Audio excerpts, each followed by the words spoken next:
Adi Upadesha Chapter 15 to Chapter 17.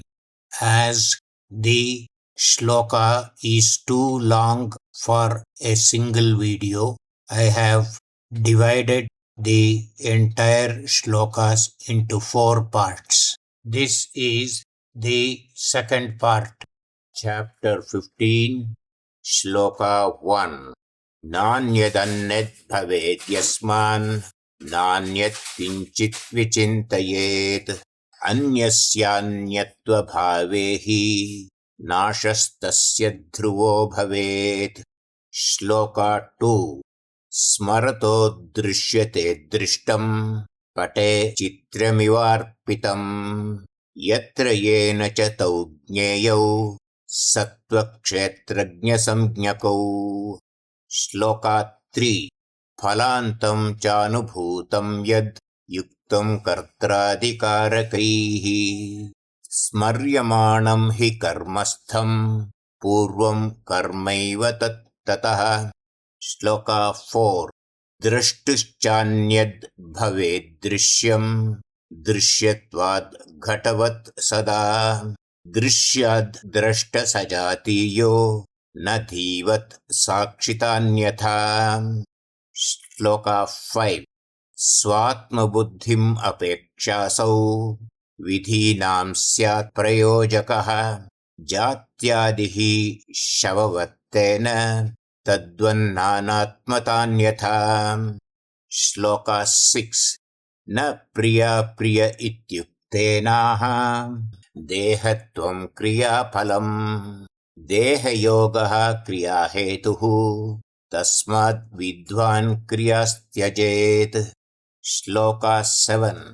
कर्मस्वात्मा स्वतन्त्रश्चेन् निवृत्तौ च तथेष्यताम् अदेहत्वे फले कार्ये ज्ञाते कुर्यात् कथं क्रियाः. श्लोका 8. जात्यादीन् सम्परित्यज्य निमित्तं कर्मणां बुधः कर्महेतु विरुद्धं यत् स्वरूपं शास्त्रतः स्मरेत्. श्लोका 9. आत्मैकः सर्वभूतेषु तानि तस्मिंश्चखे यथा पर्यगाद् व्योमवत् सर्वं शुक्रं दीप्तिमदिश्यते. श्लोका 10. प्रणस्नाय्वोरभावेन स्थूलं देहं निवारयेत् शुद्धापापतया लेपं लिङ्गं चाकायमित्युत. श्लोका 11. वासुदेवो यथाश्वत्थे स्वदेहे चाब्रवीत् समम् तद्वद्वेत्ति य आत्मानं समं स ब्रह्मवित्तमः. श्लोका 12. यथा ह्यन्यशरीरेषु ममाहन्ता न चेष्यते अस्मिंश्चापि तथा देहे धीसाक्षित्वा विशेषतः. श्लोका 13. रूपसंस्कारतुल्याधी रागद्वेषौ भयं च यत् गृह्यते धीश्रियं तस्माद् ज्ञाता शुद्धो भयः सदा. श्लोका 14. यन्मनास्तन्मयोऽन्यस्त्वे नात्मत्वाप्तौ क्रियात्मनि आत्मत्वे चान् अपेक्षत्वात् सापेक्षं हि न तत्स्वयम्. श्लोका 15. खमिवैकरसज्ञाप्तिः अविभक्ता जरामला चक्षुराद्युपध्यानात् सा विपरीता विभाव्यते. श्लोका 16. दृश्यत्वादहमित्येष नात्मधर्मो घटादिवत् तथान्ये प्रत्यया ज्ञेया दोषश्चात्ममलोह्यतः. श्लोका 17. सर्वप्रत्ययसाक्षित्वाद् अविकारी च सर्वगः विक्रियेत यदि द्रष्टा बुद्ध्यादीवाल्पविद् भवेत्. श्लोका 18. न दृष्टिर्लुप्यते द्रष्टुः चक्षुरादिर्यथैव तु न हि द्रष्टुरिति ह्युक्तम् तस्माद्द्रष्टा सदैव भुक्। श्लोक 19 सङ्घातो वास्मि भूतानां करणानां तथैव च व्यस्तं वान्यतमो वास्मि को वास्मीति विचारयेत्। श्लोक 20 व्यस्तं नाहं समस्तं वा भूतम् इन्द्रियमेव वा ज्ञेयत्वात् कारणत्वाच्च ज्ञातान्योऽस्माद् घटादिवत्। श्लोक 21 आत्मज्ञेरिन्धना बुद्धिः अविद्या कामकर्मभिः दीपिता प्रज्वलत्येषा द्वारैः श्रोत्रादिभिः सदा। श्लोक 22 दक्षिणाक्षि प्रधानेषु यदा बुद्धिर्विचेष्टते विषयैः हविषा दीप्ता आत्माग्निः स्थूलभुक् तदा। श्लोक 23 हूयन्ते तु हविंशीति रूपादिग्रहणे स्मरन् अरागद्वेष आत्माग्नौ जाग्रद्दोषैः न लिप्यते। श्लोक 24 मानसे तु गृहे व्यक्ता अविद्या कर्मवासनाः पश्यंस्तैजस आत्मोक्तः स्वयं ज्योतिः प्रकाशिताः। श्लोक 25 विषया वासना वापि चोद्यन्ते नैव कर्मभिः यदा बुद्धौ तदा ज्ञेयः प्राज्ञ आत्मा ह्यनन्यदृक्। श्लोक 26 मनोबुद्धीन्द्रियाणां या अवस्थाः कर्मचोदिताः चैतन्येनैव भास्यन्ते रविणेव घटादयः। श्लोक 27 तत्रैवं सति बुद्धिर्ज्ञ आत्मभासावभासयन् कर्ता तासां यदर्थास्ता मूढैरेवाभिधीयते। श्लोक 28 सर्वज्ञोऽप्यत एव स्यात् स्वेन भासावभासयन् सर्वं सर्वक्रियाहेतोः सर्वकृत्वं तथात्मनः। श्लोक 29 सोपाधिश्चैवमात्मोक्तो निरुपाख्योऽनुपाधिकः निष्कलो निर्गुणः शुद्धः तं मनो वाक्च नाप्नुतः। श्लोक 30 चेतनो चेतनो वापि कर्ता कर्ता गतो गतः बुद्धो मुक्तस्तथा चैको नैकः शुद्धोऽन्यथेति वा।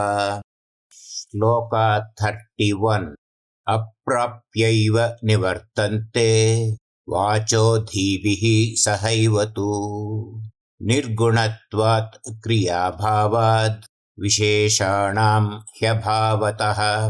श्लोक 32 व्यापकं सर्वतो व्योम मूर्धैः सर्वैर्वियोजितम् यथा तद्वदिहात्मानं विद्याच्छुद्धं परं पदम्।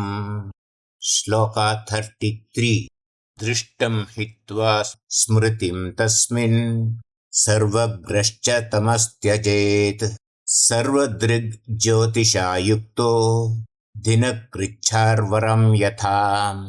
श्लोक 34 रूपस्मृत्यन्धकारार्थः प्रत्यया यस्य गोचराः स एवात्मा समो द्रष्टा सर्वभूतेषु सर्वगः। श्लोक 35 आत्मबुद्धिमनश्चक्षुः विषयालोकसङ्गमात् विचित्रो जायते बुद्धेः प्रत्ययो ज्ञानलक्षणः।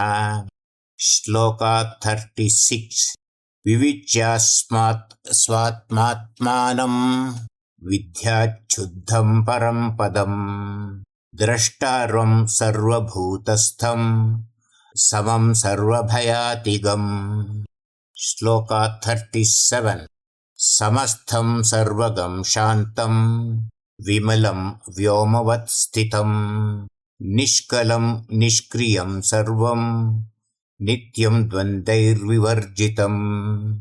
श्लोका 38 सर्वप्रत्ययसाक्षी ज्ञः कथं ज्ञेयो मयेत्युत विमृश्यैवं विजानीयात् ज्ञातं ब्रह्मा न वेति वा।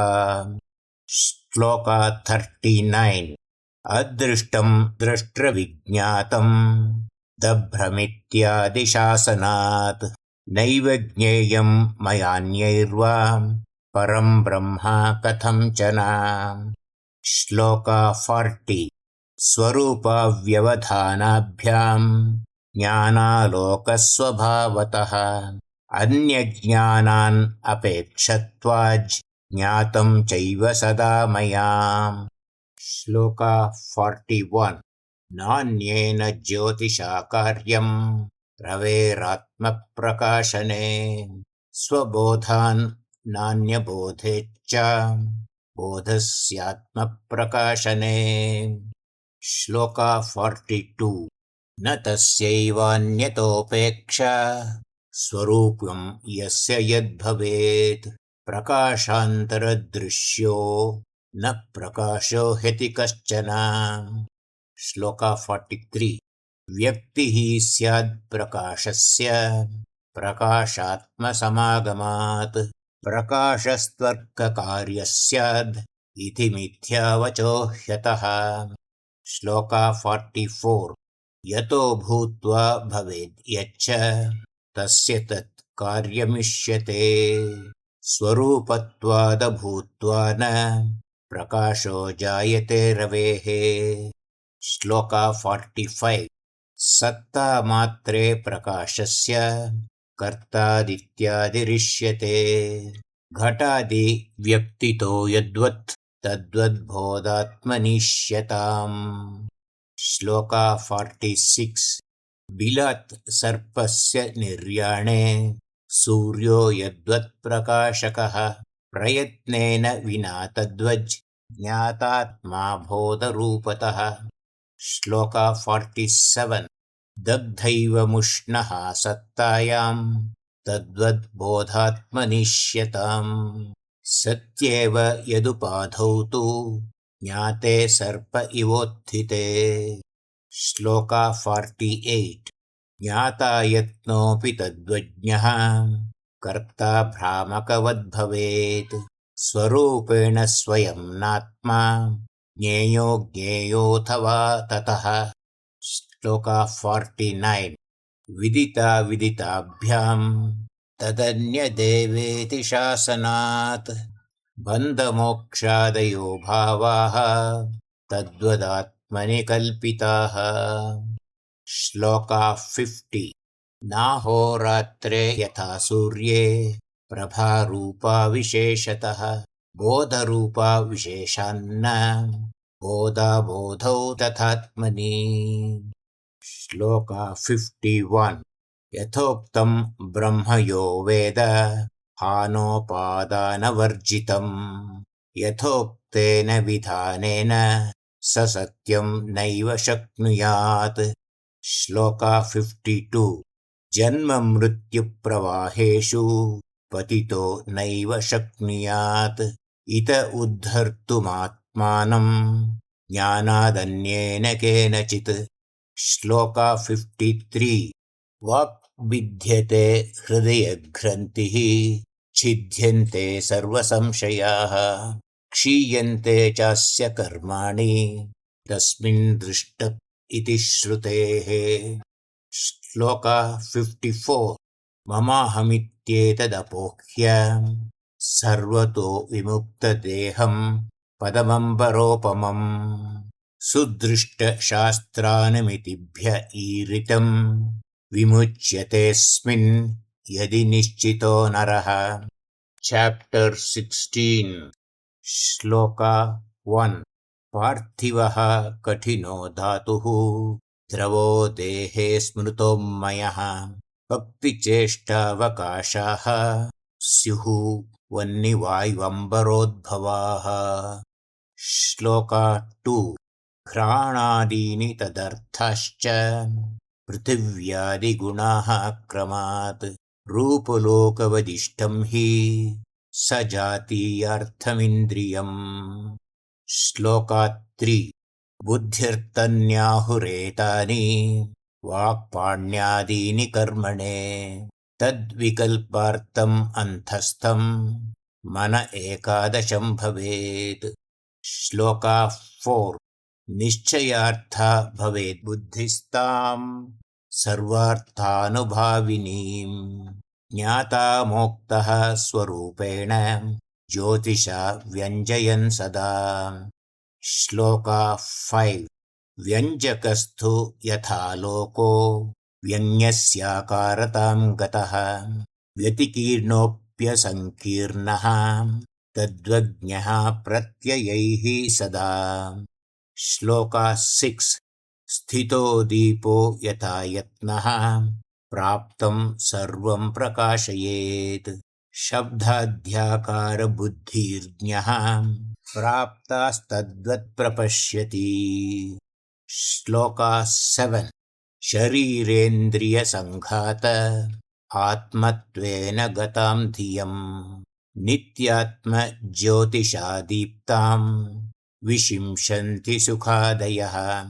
श्लोका 8 शिरो दुःखादिनात्मानं दुःख्यस्मीति हि पश्यति द्रष्टान्यो दुःखिनो दृश्याद् द्रष्टृत्वाच्च न दुःख्यसौ। श्लोका 9 दुःखी स्याद् दुःख्यहम्मानाद् दुःखिनो दर्शनान्नव संहतेऽङ्गादिभिर्द्रष्टा दुःखी दुःखस्य नैव सः। श्लोका 10 चक्षुर्वत् कर्मकर्तृत्वं स्याच्छेन्नानेकमेव तत् संहतं च ततो नात्मा द्रष्टृत्वात् कर्मतां व्रजेत्। श्लोका 11 ज्ञानयज्ञाध्यनेकत्वाम् आत्मनोऽपि मतं यदि नैकज्ञानगुणत्वात्तु ज्योतिर्वत् तस्य कर्मता। श्लोका 12 ज्योतिषो द्योतकत्वेऽपि यद्वन्नात्मप्रकाशनम् भेदेऽप्येवं समत्वाज्ञाम् आत्मानं नैव पश्यति। श्लोका 13 यद्धर्माय पदार्थो न तस्यैवेयात् स कर्मताम् न ह्यात्मानं दहत्यग्निः तथा नैव प्रकाशयेत्। श्लोका 14 एतेनैवात्मनात्मनो ग्रहो बुद्धेः निराकृतः अंशोऽप्येवं समत्वाद्धि निर्भेदत्वान् न युज्यते। श्लोका 15 शून्यतापि न युक्तैवं बुद्धेरन्येन दृश्यता उक्तातो घटवद् तस्याः प्राक् सिद्धेश्च विकल्पतः। श्लोका 16 अविकल्पं तदस्त्येव यत्पूर्वं स्याद् विकल्पतः विकल्पोत्पत्तिहेतुत्वाद् यद्यस्यैव च कारणम्। श्लोका 17 अज्ञानं कल्पनामूलं संसारस्य नियामकम् हित्वात्मानं परं ब्रह्म वियान्मुक्तं सदा भयम्। श्लोका 18 जाग्रत् स्वप्नौ तयोर्बीजं सुषुप्ताख्यं तमोमयम् अन्योन्यस्मिन्नसत्त्वाच्च नास्तीत्येतत् त्रयं त्यजेत्। श्लोका 19 आत्मबुद्धिमनश्चक्षुः आलोकार्थादिसंकरात् भ्रान्तिः स्याद् आत्मकर्मेति क्रियाणां सन्निपाततः। श्लोका 20 निमीलोन्मीलने स्थाने वायव्येते न चक्षुषः प्रकाशत्वान् मनस्येवं बुद्धौ न स्तः प्रकाशतः। श्लोका 21 संकल्पाध्यवसायौ तु मनोबुद्ध्योर्यथाक्रमात् नेतरेतरधर्मत्वं सर्वं चात्मनि कल्पितम्। श्लोका 22 स्थानावच्छेददृष्टिः स्याद् इन्द्रियाणां तदात्मताम् गताधिस्थां हि पश्यन्यो देहमात्र इवेक्ष्यते। श्लोका 23 क्षणिकं हि तदत्यर्थं धर्ममात्रं निरन्तरम् सादृश्याद् दीपवत् तद्धीः तच्छान्तिः पुरुषार्थता। श्लोका 24 स्वाकारण्यावभासं च येषां रूपादिविद्यते येषां नास्ति ततश्चान्यत् पूर्वासङ्गतिरुच्यते। श्लोका 25 बाह्याकारत्वतो ज्ञप्तेः स्मृत्यभावः सदाक्षणात् क्षणिकत्वाच्च संस्कारं नैवाधत्ते क्वचित्तु धीः। श्लोका 26 आधारस्यापि असत्वाच्च तुल्यतानिर्निमित्ततः स्थाने वा क्षणिकत्वस्य हानं स्यान्न तदिश्यते। श्लोका 27 शान्तेश्चायत्न सिद्धत्वात् साधनोक्तिरनर्थिका एकैकस्मिन् समात्वच्छात् शान्तेरन्यानपेक्षता। श्लोका 28 अपेक्षा यदि भिन्नेऽपि परसन्तान इष्यताम् सर्वार्थे क्षणिके कस्मिंस्तथाप्यन्यानपेक्षता। श्लोका 29 तुल्यकालसमुद्भूता वितरेतरयोगिनौ योगाच्छ संस्कृतौ यस्तु सोऽन्यम् ईक्षितुमर्हति। श्लोका 30 वृषाध्यासस्तु यत्र स्यात् तन्नाशस्तत्र नो मतः सर्वनाशो भवेद् यस्य मोक्षः कस्य फलं वद। श्लोका 31 अस्ति तावत् स्वयं नाम ज्ञानं वात्मन्यदेव वा भावाभावज्ञतस्तस्य नाभावस्तु अधिगम्यते। श्लोका 32 येनाधिगम्यते भावस्तत् सत् स्यात् तन्न चेद्भवेत् भावाभावानभिज्ञत्वं लोकस्य स्यान्न चेष्यते। श्लोका 33 सदसत् सदसच्चेति विकल्पात् प्राग् यदिष्यते तदद्वैतं समत्वात्तु नित्यं चान्यद् विकल्पितात्।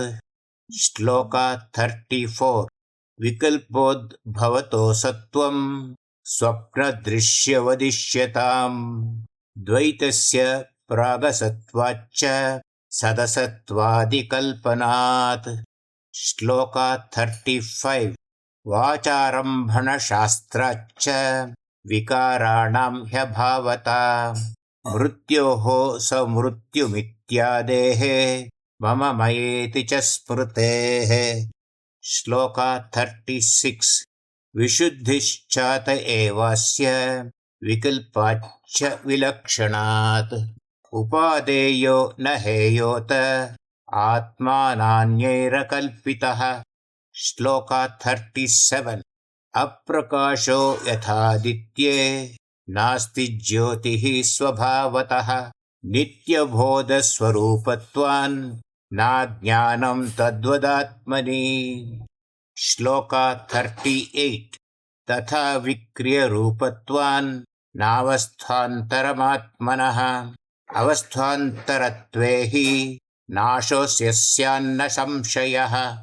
श्लोका 39 मोक्षोऽवस्थान्तरं यस्य कृतकः सचलो ह्यतः न संयोगो वियोगो वा मोक्षो युक्तः कथञ्चन।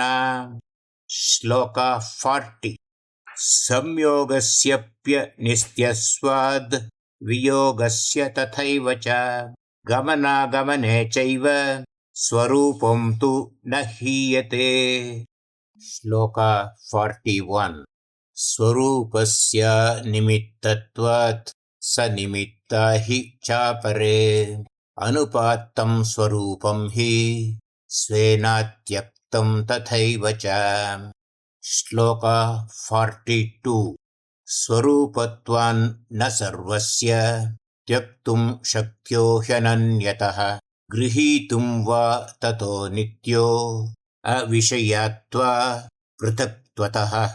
श्लोक 43 आत्मार्थत्वाच्च सर्वस्य नित्य आत्मैव केवलः त्यजेत् तस्मात् क्रियाः सर्वाः साधनैः सह मोक्षवित्।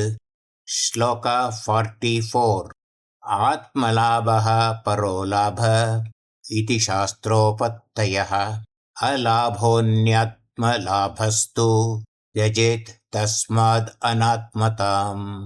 श्लोक 45 गुणानां समभावस्य भ्रंशो न ह्युपपद्यते अविद्यादेहे प्रसुप्तत्वान् न चान्यो हेतुरिष्यते। श्लोक 46 इतरेतरहेतुत्वे प्रवृत्तिः स्यात् सदा न वा नियमो न प्रवृत्तीनां गुणेष्वात्मनि वा भवेत्। श्लोक 47 विशेषो मुक्तबद्धानां तादर्थ्ये च न युज्यते अर्थार्थिनोश्च सम्बन्धो नार्थिज्ञो नेतरोऽपि वा। श्लोक 48 प्रधानस्य च परार्थ्यं पुरुषस्याविकारतः न युक्तं संख्यशास्त्रेऽपि विकारेऽपि न युज्यते। श्लोक 49 सम्बन्धानुपपत्तेश्च प्रकृतेः पुरुषस्य च मिथो युक्तं तदर्थत्वं प्रधानस्याचितित्वतः। श्लोक 50 क्रियोत्पत्तो विनाशित्वं ज्ञानमात्रे च पूर्ववत् निर्मित्ते त्वनिर्मोक्षः प्रधानस्य प्रसज्यते। श्लोक 51 न प्रकाश्यं यथोष्णत्वं ज्ञानेनैवं सुखादयः एकनीडत्वतो ग्राह्याः स्युः कणादादिवर्तमनाम्। श्लोक 52 युगपच्चासमेतत्वात् सुखविज्ञानयोरपि मनो योगैकहेतुत्वाद् अग्राह्यत्वं सुखस्य च। श्लोक 53 तथान्येषां च भिन्नत्वाद् युगपज्जन्म नेष्यते गुणानां समवेतत्वं ज्ञानं चेन्न विशेषणात्। श्लोक 54 ज्ञानेनैव विशेष्यत्वाज् ज्ञानाप्यत्वं स्मृतेस्तथा सुखं ज्ञातं मयेत्येवं तवाज्ञानात्मकत्वतः। श्लोक 55 सुखादेर्नात्मधर्मत्वम् आत्मनस्ते विकारतः भेदादन्यस्य कस्मान्न मनसो वा विशेषतः। श्लोक 56 स्यान्माला परिहार्या तु ज्ञानं चेज् ज्ञेयतां व्रजेत् युगपद्वापि चोत्पत्तिः अभ्युपेतेऽन्त इष्यते। श्लोक 57 अनवस्थान्तरत्वाच्च बन्धो नात्मनि विद्यते नाशुद्धिश्चाप्यसङ्गत्वाद् असङ्गो हीति च श्रुतेः। श्लोक 58 सूक्ष्मैका गोचरेभ्यश्च न लिप्यत इति श्रुतेः एवं तर्हि न मोक्षोऽस्ति बन्धाभावात् कथञ्चन। श्लोक 59 शास्त्रानर्थैक्यमेवं स्यान् न बुद्धेर्भ्रान्तिरिष्यते बन्धो मोक्षश्च तन्नाशः स यथोक्तो न चान्यथा। श्लोका 60 बोधात्मज्योतिषा दीप्ता बोधमात्मनि मन्यते बुद्धिर्नान्योऽस्ति बोद्धेति सेयं भ्रान्तिर्हि धीगता। श्लोका 61 बोधस्यात्मस्वरूपत्वान् नित्यं तत्रोपचर्यते अविवेकोऽप्यनाद्योऽयं संसारो नान्ययिष्यते। श्लोका 62 मोक्षस्तन्नाश एव स्यान् नान्यथान् उपपत्तितः येषां वस्त्वन्तरापत्तिः मोक्षो नाशस्तु तैर्मतः। श्लोका 63 अवस्थान्तरमप्येवम् अविकारान् न युज्यते विकारे वयवित्वं स्यात् ततो नाशो घटादिवत्। श्लोका 64 तस्माद्भ्रान्तिरतोऽन्या हि बन्धमोक्षादिकल्पनाः सांख्यकाणादबौद्धानां मीमांसा हतकल्पनाः। श्लोका 65 शास्त्रयुक्तिविरोधात् ता नादर्तव्याः कदाचन शक्यन्ते शतशो वक्तुं दोषास्तासां सहस्रशः। श्लोका 66 अपि निन्दोपपत्तेच्च यान्यतोऽन्यानि चेत्यतः त्यक्त्वा तो ह्यन्यशास्त्रोक्तीः मतिं कुर्याद् दृढां बुधः। श्लोका 67 श्रद्धा भक्ति पुरस्कृत्य हित्वा सर्वमनार्जवम् वेदान्तस्यैव तत्त्वार्थे व्यासस्यापि मतौ तथा। श्लोका 68 इति प्रणुन्ना द्वयवादकल्पना निरात्मवादाश्च तथा हि युक्तितः व्यपेतशङ्खा परावादतः स्थिरा मुमुक्षवो ज्ञानपथे स्युरित्युत। श्लोका 69 स्वसाक्षिकं ज्ञानमतीव निर्मलं विकल्पनाभ्यो विपरीतमद्वयम् अवाप्य सम्यग् यदि निश्चितो भवेन् निरन्वयो निवृत्तिमेति शाश्वतीम्। श्लोका 70 इदं रहस्यं परमं परायणं व्यपेतदोषैः अभिमानवर्जितैः समीक्ष्य कार्यामतिरार्जवे सदा न तत्त्वधृक् स्वान्यमतिर्हि कश्चन। श्लोका 71 अनेकजन्मान्तरसञ्चितैः नरो विमुच्यते ज्ञाननिमित्तपातकैः इदं विदित्वा परमं हि पावनं न लिप्यते व्योम इवेह कर्मभिः। श्लोका 72 प्रशान्तचित्ताय जितेन्द्रियाय च प्रहीणदोषाय यथोक्तकारिणे गुणान्वितायानुगताय सर्वदा प्रदेयमेतत् सततं मुमुक्षवे।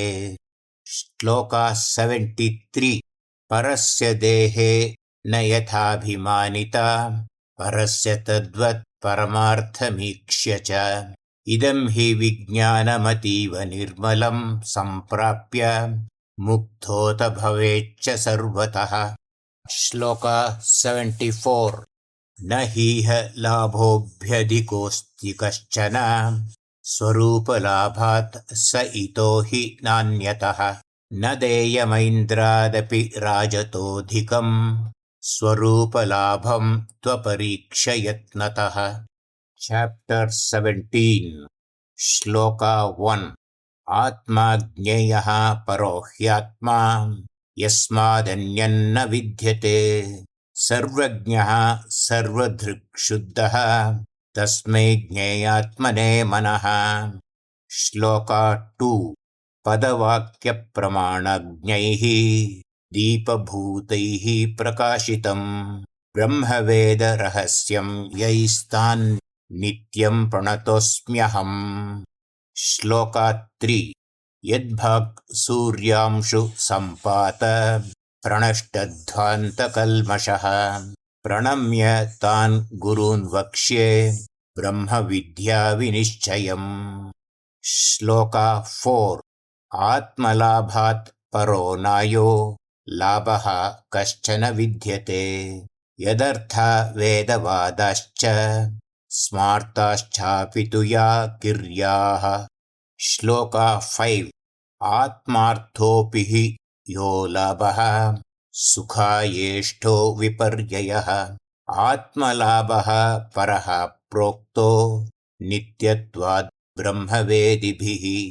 श्लोका 6 स्वयं लब्धस्वभावत्वा लाभस्तस्य न चायतः अन्यापेक्षस्तु यो लाभः सोऽन्यदृष्टिसमुद्भवः। श्लोका 7 अन्यदृष्टिस्त्वविद्या स्यात् तन्नाशो मोक्ष उच्यते ज्ञानेनैव तु सोऽपि स्याद् विरोधित्वान्न कर्मणा। श्लोका 8 कर्मकार्यस्त्वनित्यः स्याद् अविद्याकामकार्णः प्रमाणं वेद एवात्र ज्ञानस्याधिगमे स्मृतः। श्लोका 9 ज्ञानैकार्थपरत्वात्तं वाक्यमेकं ततो विदुः एकत्वं ह्यात्मनो ज्ञेयं वाक्यार्थप्रतिपत्तितः। श्लोका 10 वाच्यभेदात् तु तद्भेदः कल्प्यो वाच्योऽपि तच्छ्रुतेः त्रयं त्वेतत् ततः प्रोक्तं रूपं नाम च कर्म च। श्लोका 11 असदेतत् त्रयं तस्माद् अन्योन्येन हि कल्पितम् कृतो वर्णो तथा शब्दाच् श्रुतोऽन्यत्र धिया बहिः। श्लोका 12 दृष्टं चापि यथा रूपं बुद्धेः शब्दाय कल्पते एवमेतद् जगत् सर्वं भ्रान्तिबुद्धिविकल्पितम्। श्लोका 13 असदेतत् ततो युक्तं सच्चिन्मात्रं न कल्पितम् वेदश्चापि स एवाद्यो वेद्यश्चान्यस्तु कल्पितः। श्लोका 14 येन वेत्ति स वेदः स्यात् स्वप्ने सर्वं तु मायया येन पश्यति तच्चक्षुः शृणोति श्रोत्रमुच्यते। श्लोका 15 येन स्वप्नगतो वक्ति सा वाग्घ्राणं तथैव च रसनस्पर्शने चैव मनश्चान्यत् तथेन्द्रियम्। श्लोका 16 कल्प्योपाधिभिरेवैतत् भिन्नं ज्ञानमनेकधा अतिभेदात् यथ भेदो मणेरेकस्य जायते। श्लोका 17 जाग्रतश्च तथा भेदो ज्ञानस्यास्य विकल्पितः बुद्धिस्तं व्याकरोत्यर्थं भ्रान्त्या तृष्णोद्भवक्रियः। श्लोका 18 स्वप्ने यद्वत् प्रबोधे च बहिश्चान्तस्तथैव च आलेख्याध्ययने यद्वत् तदन्योद्यधियोद्भवम्। श्लोका 19 यदायं कल्पयेद्भेदं तत्कामः सन् यथा क्रतुः यत्कामस्तत्क्रतुर्भूत्वा कृतं यत्तत् प्रपद्यते। श्लोका 20 अविद्याप्रभवं सर्वम् असत्तस्मादिदं जगत् तद्वता स्पृश्यते यस्मात् सुषुप्ते न च गृह्यते। श्लोका 21 विद्या विद्ये श्रुति प्रोक्ते एकत्वान्यधियौ गिनः तस्मात् सर्वप्रयत्नेन शास्त्रे विद्या विधीयते। श्लोका 22 चित्ते ह्यादर्शवद्यस्मात् शुद्धे विद्या प्रकाशते यमैर्नित्यैश्च यज्ञैश्च तपोभिः तस्य शोधनम्। श्लोका 23 शरीरादि तपः कुर्यात् तद् विशुद्धर्थम् उत्तमम् मनादि समाधानं तत्तद् देहविशोषणम् श्लोका 24 दृष्टं जागरितं विद्यात् स्मृतं स्वप्नं तदेव तु सुषुप्तं तदभावं च स्वमात्मानं परं पदम् श्लोका 25 सुषुप्ताख्यं तमोज्ञानं बीजं स्वप्नप्रबोधयोः स्वात्मबोधप्रदग्धं स्याद् बीजं दग्धं यथा भवम् श्लोका 26 तदेवैकं त्रिधा ज्ञेयं मायाबीजं पुनः क्रमात् मायाव्यात्मा विकारोऽपि बहुधैलो जलार्कवत् श्लोका 27 बीजं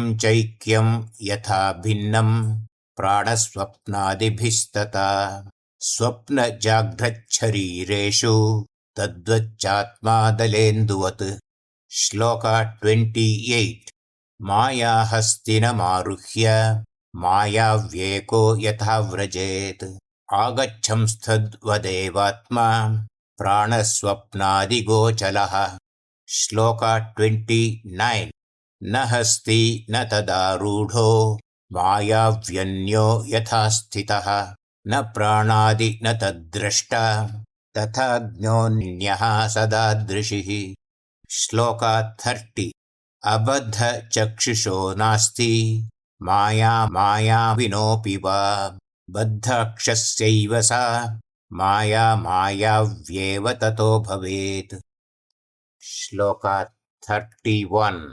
साक्षादेव स विज्ञेयः साक्षादात्मेति च श्रुतेः भिद्यते हृदयग्रन्थिः न चेदित्यादितः श्रुतेः श्लोका 32 अशब्दादित्वतो नास्य ग्रहणं चेन्द्रियैर्भवेत् सुखादिभ्यः तथान्यत्वद् बुद्धा वापि कथं भवेत् श्लोका 33 अदृश्योऽपि यथा राहुः चन्द्रे बिम्बं यताम्भसि सर्वगोऽपि तथैवात्मा बुद्धादेव सगृह्यते श्लोका 34 भानोर्बिम्बं यथा चौष्ण्यं जले दृष्टं न चाम्भसः बुद्धौ बोधो न तद्धर्मः तथैव स्याद्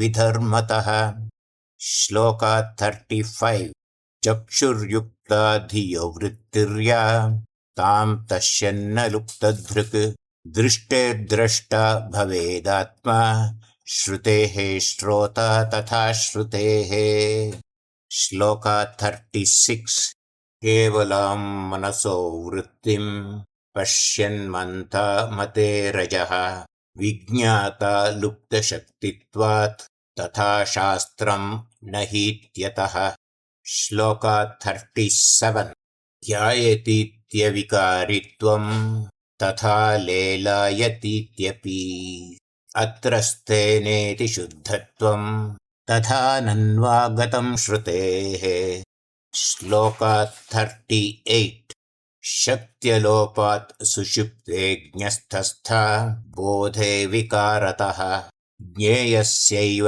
विशेषस्तु यत्र वेति श्रुतिर्मतः श्लोका 39 व्यवधानाद्धि पारोक्ष्यं लोकदृष्टेरनात्मनः दृष्टेरात्मस्वरूपत्वात् प्रत्यक्षं ब्रह्म तत्स्मृतम् श्लोका 40 न हि दीपान्तरापेक्षा यद्वद्दीपप्रकाशने बोधस्यात्मस्वरूपत्वान् न बोधोऽन्यस्तथेष्यते श्लोका 41 विषयत्वं विकारित्वं नानात्वं वा न हीष्यते न हेयो नाप्युपादेय आत्मा नान्येन वा ततः श्लोका 42 स बाह्याभ्यन्तरो जीर्णो जन्म मृत्युजरातिगः अहमात्मेति यो वेत्ति कुतोऽन्वेव बिभेति सः। श्लोका 43 प्रगेवैताद्विदेहे कर्म वर्णित्वादेरपोहनात् ततस्थूलादिशास्त्रेभ्यः तत्त्वमेवेति निश्चयात्। श्लोका 44 पूर्वदेह परित्यागे जात्यादीनां प्रहाणतः देहस्वैव तु जात्यादिः तस्याप्येवं ह्यतात्मता। श्लोका 45 ममाहं चेत्यतो विद्या शरीरादिष्वनात्मसु आत्मज्ञानेन हेया स्याद् असुराणाम् इति श्रुतेः। श्लोका 46 दशाहाशौ च कार्याणां पारिव्राज्ये निवर्तनम् यथा ज्ञानस्य सम्प्राप्तौ तद्वज्जात्यादिकर्मणाम्। श्लोका 47 यत्कामस्तत्क्रतुर्भूत्वा कृतं त्वज्ञः प्रपद्यते यदा स्वात्मदृशः कामाः प्रमुच्यन्ते मृतस्तदा। श्लोका 48 आत्मरूपविधेः कार्यं क्रियादिभ्यो निवर्तनम् न साध्यं साधनं वात्मा नित्यतृप्तः श्रुतेर्मतः। श्लोका 49 उत्पाद्याप्यविकार्याणि संस्कार्यं च क्रियाफलम् नातोऽन्यत् कर्मणः कर्यं त्यजेत् तस्मात् ससाधनम्। श्लोका 50 तापान्तत्वाद् अनित्यत्वाद् आत्मार्थत्वाच्च या बहिः संहृत्यात्मनि तां प्रीतिं सत्यार्थी गुरुमाश्रयेत्। श्लोका 51 शान्तं प्राज्ञं तथा मुक्तं निष्क्रियं ब्रह्मणि स्थितं श्रुतेराचार्यवान् वेद तद्विद्धीति स्मृतेस्तथा। श्लोका 52 स गुरुस्तारयेद्युक्तं शिष्यं शिष्यगुणान्वितं ब्रह्मविद्याप्लवेनाशु स्वान्तध्वान्तमहोदधिम्। श्लोका 53 दृष्टिः स्पृष्टिः श्रुतिर्घातिः मतिर्विज्ञातिरेव च शक्तयोन्याश्च भिद्यन्ते चिद्रूपत्वेऽप्युपाधिभिः। श्लोका 54 अपायोद्भूतिहीनाभिः नित्यं दीप्यन् रविर्यथा सर्वगः सर्वधृक्शुद्धः सर्वं जानाति सर्वदा। श्लोका 55 अन्यदृष्टिः शरीरस्थः तावन्मात्रो ह्यविद्यया जलेन्द्वाद्युपमभिस्तु तद्धर्मा च विभाव्यते। श्लोका 56 दृष्ट्वा बाह्यं निमील्याथ स्मृत्वा तद्प्रविहाय च अथोन्मील्यात्मनो दृष्टिं ब्रह्मा प्राप्नोत्यन्ध्वगः। श्लोका 57 प्राणाध्येवं त्रिकं हित्वः तीर्णो ज्ञानमहोदधिम् स्वात्मस्थो निर्गुणः शुद्धो बुद्धो मुक्तः स्वतो हि सः। श्लोका 58 अजोऽहं चामरो मृत्युः अजरो भय एव च सर्वज्ञः सर्वदृक्शुद्धः इति बुद्धो न जायते।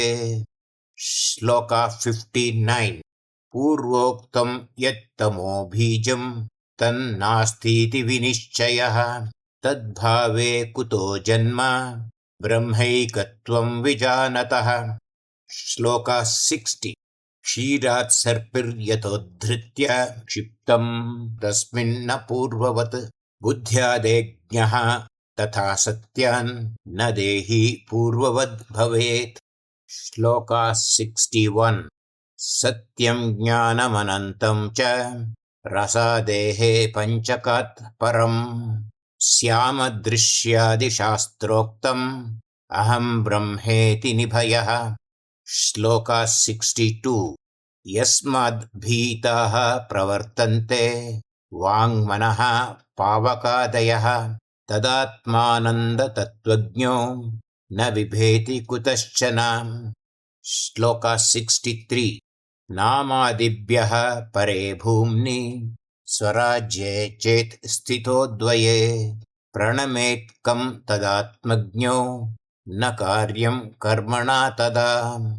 श्लोका 64 विराड् वैश्वानरो बाह्यः स्मरन्नन्तः प्रजापतिः प्रविलीने तु सर्वस्मिन् प्राज्ञो व्याकृतमुच्यते। श्लोका 65 वाचारम्भणमात्रत्वात् सुषुप्तादित्रिकं त्वसत् सत्योऽज्ञश्चाहमित्येवं सत्यसन्धो विमुच्यते। श्लोका 66 भारूपत्वाद् यथा भानोः नाहोरात्रे तथैव तु ज्ञानाज्ञाने न मे स्यातां चिद्रूपत्वा विशेषतः। श्लोका 67 शास्त्रस्यानतिशङ्क्यत्वाद् ब्रह्मैव स्याम् अहं सदा ब्रह्मणो मे न हेयं स्याद् ग्राह्यं वेति च संस्मरेत्। श्लोका 68 अहमेव च भूतेषु सर्वेष्वेको नभो यथा मयि सर्वाणि भूतानि पश्यन्नेवं न जायते। श्लोका 69 न बाह्यं मध्यतो वान्तः विद्यतेऽन्यत् स्वतः क्वचित् अबाह्यान्तः श्रुतेः किञ्चित् तस्माच्छुद्धः स्वयं प्रभः। श्लोका 70 नेति नेत्यादिशास्त्रेभ्यः प्रपञ्चोपशमोऽद्वयः अविज्ञातादिशास्त्राच्च नैव ज्ञेयो ह्यतोऽन्यथा। श्लोका 71 सर्वस्यात्माहमेवेति ब्रह्मा चेद् विदितं परं स आत्मा सर्वभूतानाम् आत्मा ह्येषामिति श्रुतेः। श्लोका 72 जीवश्चेद् परमात्मानं स्वात्मानं देवमञ्जसा देवोपास्यः स देवानां पशुत्वाच्च निवर्तते। श्लोका 73 अहमेव सदात्मज्ञः शून्यस्त्वन्यैः यथाम्बरम् इत्येवं सत्यसन्धत्वाद् असद्धाता न बध्यते। श्लोका 74 कृपणास्तेऽन्यथैवातो विदुर्ब्रह्मा परं हि ये स्वराट् योनन्यधृक्स्वस्तः तस्य देवा असन्वशे। श्लोका 75 हित्वा जात्यादिसम्बन्धं वाचोऽन्याः सह कर्मभिः ॐ इत्येवं स्वमात्मानं सर्वं शुद्धं प्रपद्यत। श्लोका 76 सेतुं सर्वव्यवस्थानाम् अहोरात्रादिवर्जितं तिर्यगूर्ध्वम् अधः सर्वं सकृज्योतिरनामयम्। श्लोका 77 धर्माधर्मविनिर्मुक्तं भूतभव्यात् कृतात् स्वमात्मानं परं विद्याद् विमुक्तं सर्वबन्धनैः। श्लोका 78 अकुर्वन् सर्वकृच्छिद्दः तिष्ठन्नत्येति धावतः मायया सर्वशक्तित्वाद् अजः सन् वनुधामतः। श्लोका 79 राजवत् साक्षिमात्रत्वात् सन्निध्याद् भ्रामको यथा भ्रामयं जगतात्माहं निष्क्रियो कारकोऽद्वयः। श्लोका 80 निगुणं सिष्कियं नित्यं निर्द्वन्द्वं यन्निरामयं शुद्धं बुद्धं तथा मुक्तं तद्ब्रह्मास्मीति धारयेत्। श्लोका 81 बन्धं मोक्षं च सर्वं यत इदमुभयं हयमेकं द्वयं च ज्ञेयाज्ञेयाभ्यतीतं परममधिगतं तत्त्वमेकं विशुद्धं विज्ञायैते यतावच्छ्रुतिमुनिगदितं शोकमोहावतीतः सर्वज्ञः सर्वकृत् स्याद् भवभयरहितो ब्राह्मणो वाप्तकृत्यः श्लोक 82 न स्वयं स्वस्य नान्यश्च नान्यस्यात्मा च हेयगः उपादेयो न चाप्येवम् इति सम्यक् मतिः स्मृता श्लोक 83 आत्मप्रत्ययिका ह्येषा सर्ववेदान्तगोचरा ज्ञात्वैतां हि विमुच्यन्ते सर्वसंसारबन्धनैः श्लोक 84 रहस्यं सर्ववेदानां देवानां चापि यत्परं पवित्रं परमं ह्येतत् तदेतत् सम्प्रकाशितम् श्लोक 85 नैतद्देयमशान्ताय रहस्यं ज्ञानमुत्तमम् विरक्ताय प्रदातव्यं शिष्यायानुगताय च श्लोक 86 ददतश्चात्मनो ज्ञानं निष्क्रियोऽन्यो न विद्यते ज्ञानम् इच्छन् भवेत् तस्माद् युक्तः शिष्यगुणैः सदा श्लोक 87 ज्ञानं ज्ञेयं तथा ज्ञाता यस्मादन्यन् न विद्यते सर्वज्ञः सर्वशक्तिर्यः तस्मै ज्ञानात्मने नमः श्लोक 88 विद्यया तारिताः स्मो यैर्जन्म मृत्युमहोदधिम् सर्वज्ञेभ्यो नमस्तेभ्यो गुरुभ्यो ज्ञानसङ्कुलम् आदिशङ्करास् उपदेशसाहस्री Chapter 15 to Chapter 17. As the shloka is too long for a single video, I have divided the entire shlokas into 4 parts. This is the second part. Chapter 15, Shloka 1.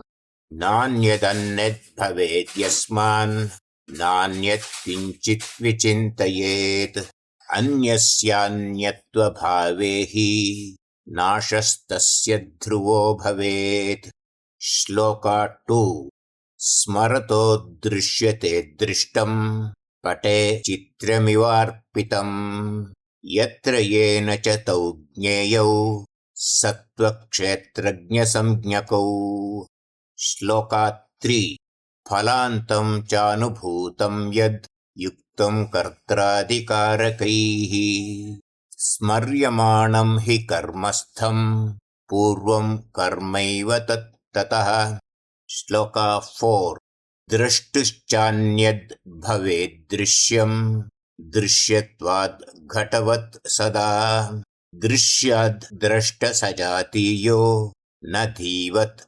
साक्षितान्यथा श्लोका 5 स्वात्मबुद्धिम् अपेक्षासौ विधीनां स्यात् प्रयोजकः जात्यादिः शववत्तेन तद्वन्नानात्मतान्यथा श्लोका 6 न प्रिया प्रिय इत्युक्तेनाः देहत्वं क्रियाफलम् देहयोगः क्रियाहेतुः तस्माद् विद्वान् क्रियास्त्यजेत् श्लोका 7 कर्मस्वात्मा स्वतन्त्रश्चेन् निवृत्तौ च तथेष्यताम् अदेहत्वे फले कार्ये ज्ञाते कुर्यात् कथं क्रियाः श्लोका 8 जात्यादीन् सम्परित्यज्य निमित्तं कर्मणां बुधः कर्महेतु विरुद्धं यत् स्वरूपं शास्त्रतः स्मरेत् श्लोका 9 आत्मैकः सर्वभूतेषु तानि तस्मिंश्चखे यथा पर्यगाद् व्योमवत् सर्वं शुक्रं दीप्तिमदिश्यते।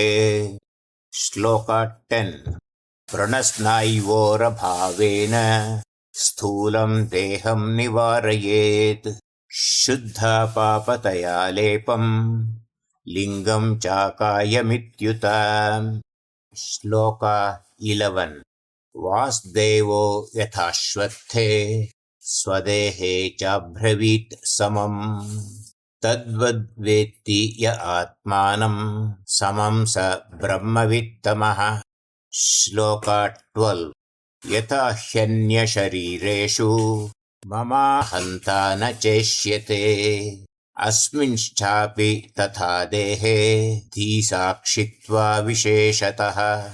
श्लोका 13 रूपसंस्कारतुल्याधी रागद्वेषौ भयं च यत् गृह्यते धीश्रियं तस्माद् ज्ञाता शुद्धो भयः सदा। श्लोका 14 यन्मनास्तन्मयोऽन्यस्त्वे नात्मत्वाप्तौ क्रियात्मनि आत्मत्वे चानपेक्षत्वात् सापेक्षं हि न तत्स्वयम्। श्लोका 15 खमिवैकरसज्ञाप्तिः अविभक्ता जरामला चक्षुराद्युपध्यानात् सा विपरीता विभाव्यते। श्लोका 16 दृश्यत्वादहमित्येष नात्मधर्मो घटादिवत् तथान्ये प्रत्यया ज्ञेया दोषश्चात्ममलोह्यतः। श्लोका 17 सर्वप्रत्ययसाक्षित्वाद् अविकारी च सर्वगः विक्रियेत यदि द्रष्टा बुद्ध्यादीवाल्पविद् भवेत्। श्लोका 18 न दृष्टिर्लुप्यते द्रष्टुः चक्षुरादेर्यथैव तु न हि द्रष्टुरिति ह्युक्तं तस्माद्द्रष्टा सदैव भुक्। श्लोका 19 संघातो वास्मि भूतानां करणानां तथैव च व्यस्तं वान्यतमो वास्मि को वास्मीति विचारयेत्। श्लोका 20 व्यस्तं नाहं समस्तं वा भूतं इन्द्रियमेव वा ज्ञेयत्वात् कारणत्वाच्च ज्ञातान्योऽस्माद् घटादिवत्। श्लोका 21 आत्मज्ञेरिन्धना बुद्धिः अविद्या कामकर्मभिः दीपिता प्रज्वलत्येषा द्वारैः श्रोत्रादिभिः सदा। श्लोका 22 दक्षिणाक्षि प्रधानेषु यदा बुद्धिर्विचेष्टते विषयैः हविषा दीप्ता आत्माग्निः स्थूलभुक् तदा। श्लोका 23 हूयन्ते तु हविंशीति रूपादिग्रहणे स्मरन् अरागद्वेष आत्माग्नौ जाग्रद्दोषैः न लिप्यते। श्लोका 24 मानसे तु गृहे व्यक्ता अविद्या कर्मवासनाः पश्यंस्तैजस आत्मोक्तः स्वयं ज्योतिः प्रकाशिताः। श्लोका 25 विषया वासना वापि चोद्यन्ते नैव कर्मभिः यदा बुद्धौ तदा ज्ञेयः प्राज्ञ आत्मा ह्यनन्यदृक्। श्लोका 26 मनोबुद्धीन्द्रियाणां या अवस्थाः कर्मचोदिताः चैतन्येनैव भास्यन्ते रविणेव घटादयः। श्लोका 27 तत्रैवं सति बुद्धिर्ज्ञ आत्मभासावभासयन् कर्ता तासां यदर्थास्ता मूढैरेवाभिधीयते। श्लोका 28 सर्वज्ञोऽप्यत एव स्यात् स्वेन भासावभासयन् सर्वं सर्वक्रियाहेतोः सर्वकृत्वं तथात्मनः। श्लोका 29। सोपाधिश्चैवमात्मोक्तो निरुपाख्योऽनुपाधिकः निष्कलो निर्गुणः शुद्धः तं मनो वाक्च नाप्नुतः। श्लोका 30। चेतनो चेतनो वापि कर्ता कर्ता गतो गतः बुद्धो मुक्तस्तथा चैको नैकः शुद्धोऽन्यथेति वा। श्लोका 31। अप्राप्यैव निवर्तन्ते वाचो धीभिः सहैव तु निर्गुणत्वात् क्रियाभावाद् विशेषाणां ह्यभावतः। श्लोका 32। व्यापकं सर्वतो व्योम मूर्धैः सर्वैर्वियोजितम् यथा तद्वदिहात्मानं विद्याच्छुद्धं परं पदम्। श्लोका 33। दृष्टं हित्वा स्मृतिं तस्मिन् सर्वग्राह्यमतीन्द्रियम्